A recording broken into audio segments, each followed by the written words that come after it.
Sa panahon natin ngayon, marami ng mga bata ang nakakalimot sa pasasalamat at pagtingin ng utang na loob, lalo na sa mga guro natin na sila ang gumabay sa atin noong panahon na hindi pa tayo marunong bumasa at sumulat. Ang guro natin ay isang tunay na bayani, pagod, puyat ang araw-araw nilang nararanasan. Bilang isang magaling na guro upang tayo ay matuto.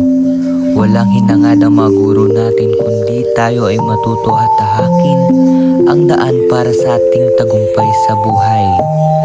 Sila rin ang ating tinatawag na pangalawang magulang na lahat ng oras ibubuhos sa iyo upang mapaayos ang iyong buhay. Kasama ang guro sa kasiyahan man o kalungkutan, ito ang laging tandaan. Hindi ka nila pababayaan sa mundong tinatahakan natin.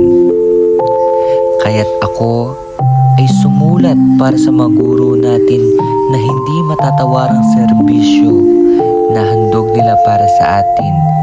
Sila ang kukumpleto sa ating pagkatao bilang isang mabuting tao. Ang pamagat na aking sinulat, Den Guruku. Den Guruku. Den Guruku maganakala paking maganaka.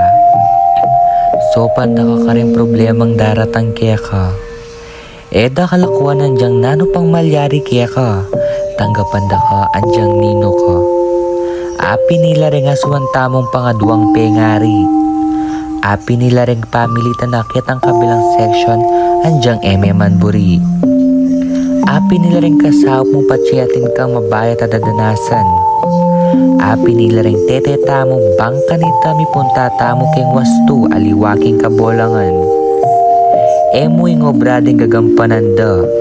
Emoy sarili din isipan da. Emo aisip anya ken baleda magobrala pa. Emo gagawang biro ing obrada uling yan ing kailangan daring anak ngeni ing maestra bangka nita matutula. Andyang pagawa lang pagawa king eskwela na magigisan. Andyang pakarinin nakapakaring kaklase mo uling kamakiramdam. Andyang masyas kabaligingid ampo at panay mababawalan. Metong yamin pikakarasnan na yan.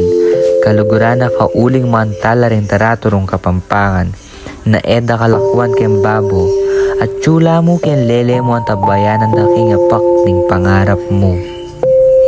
Maraming salamat sa mga gurong walang sawang turuan kami at disiplinahan. Kayo ang aming tunay na bayani. Buksan ang isip nating mga kabatahan. Hindi sa lahat ng oras may kasama ka. Kaya't matutunan nating tumayo sa sarili nating mga paa upang tayo mismo ang humarap sa hamon ng ating buhay. Kaya't maraming salamat, Sir Bong. Ikaw ang nagturo sa akin kung paano sumulat at bumasa. Maraming salamat, Ma'am Beth. Kahit nasa langit ka na, hindi ko malilimutan ang pangaral mo sa akin. Maraming salamat, Ma'am Bondok.